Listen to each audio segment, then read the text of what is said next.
एक समयको कुरा हो, हरियाली पहाडहरूको बीचमा बसेको सानो गाउँमा एक सरल केटा अर्जुन बस्थ्यो। ऊ एक दयालु बालक थियो जो आफ्नो घरपालुवा जनावरहरूको हेरचाह गर्थ्यो र प्रकृतिसँग रमाउँथ्यो। तिनै मध्ये एक थियो उसको गधा भीम। तर भीम कुनै साधारण गधा थिएन।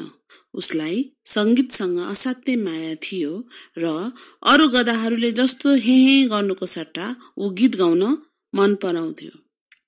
भीमको आवाज असाध्यै सुरिलो र मिठासपूर्ण थियो। ऊ बिहान सूर्य उदाउँदा गाउन थाल्थ्यो, बजार जाँदा गुनगुनाउँथ्यो र रातको तारा मुनि पनि आफ्नो सुर निकाल्थ्यो। तर गाउँलेहरूलाई उसको यो प्रतिभा मन पर्दैन थियो। उनीहरू हाँस्थे र भन्थे, कस्तो मूर्ख गधा, गधाहरू त बोझ बोक्नका लागि हुन्, गीत गाउन होइन। गाउँलेहरूले हाँसो र मजाक उडाए पनि भीमले आफ्नो गीत गाउन छोडेन। तर अर्जुन चिन्तित थियो। एक साँझ उसले भीमको टाउकोमा सुमसुम्याउँदै भन्यो, भीम, मलाई तिम्रो गीत सुन्न मन पर्छ। तर गाउँलेहरूले तिमीलाई नराम्रो भन्छन्, उनीहरू तिम्रो प्रतिभा बुझ्दैनन्।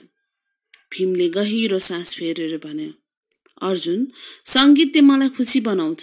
म गाउन छोड्न सक्दिन, किनभने यही नै मेरो पहिचान हो।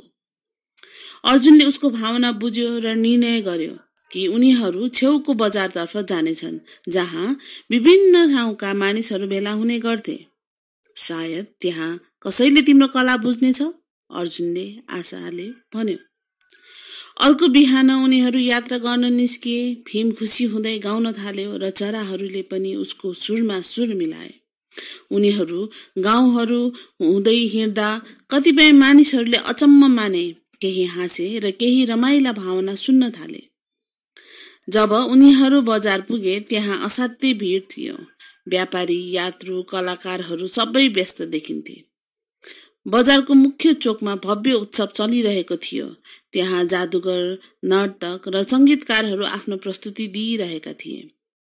अर्जुनले भीमलाई लिएर उत्सवको केन्द्रतर्फ लाग्यो, जहाँ उसले कसैले गाउने अवसर देला भन्ने आश राखेको थियो। पहिले त आयोजकहरू हिचकिचाए। एक गाउने गधा, यो त हास्यास्पद छ, उनीहरूमध्ये एकले भन्यो। तर एक दयालु सङ्गीतकार रवि चासो लिएर भन्यो, यसलाई गाउन देऊ। यदि साँच्चै राम्रो गाउँछ भने हामी यसलाई हाम्रै समूहमा समावेश गर्छौँ। अर्जुनले सहमति जनायो र भीम सानो मञ्चमा उभियो। भिड जम्मा भइसकेको थियो। केही जनाले मजाक उडाउन आए, केही उत्सुक भएर हेर्न आए। भीमले गहिरो सास फेर्यो र गाउन थाल्यो। उसको आवाज गहिरो, मिठो र भावनाले भरिएको थियो। भिड एकाएक शान्त भयो। सङ्गीतकारहरू ध्यान दिएर सुन्न थाले। नर्तकहरू उसको तालमा झुम्न थाले। जब भीमले आफ्नो गीत सकायो, सम्पूर्ण बजार तालीले गुन्जायमान भयो। अविश्वसनीय, रविले भने, तिम्रो गधाको आवाज त अनौठो मिठास छ। आयोजकहरू पनि प्रभावित भए र उनले भीमलाई भव्य समापन कार्यक्रममा गाउन निमन्त्रणा दिए। पहिलो पटक भीमले आफू गर्व महसुस गर्यो। त्यो रात झिलमिल बत्तीको उज्यालोमा सङ्गीतकारहरूको साथमा ऊ मन खोलेर गाउन थाल्यो। मानिसहरूले ताली बजाए, बालबालिकाहरू खुसीले नाच्न थाले।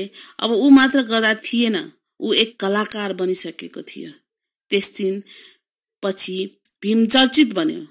उसले रवि र उनको समूहसँग यात्रा गर्यो र विभिन्न उत्सवमा प्रस्तुति दियो। जसले पहिला उसको मजाक उडाएका थिए, तिनीहरूले नै अब गर्वले उसका कुरा गर्न थाले। अर्जुन उसको प्यारो साथी, टाढैबाट यो सबै हेरेर खुसीले भरिपूर्ण थियो। भीमले आफ्नो मन सुनेको थियो र त्यसैबाट उसले आफ्नो सही स्थान फेला पारेको थियो। कथाको शिक्षा, आफ्नो मनको सुन्नुहोस्, चाहे अरूले तपाईँको सपनालाई नबुझुन्। एक दिन तपाईँको प्रतिभालाई कदर गर्ने मानिसहरू अवश्य भेटिनेछन्।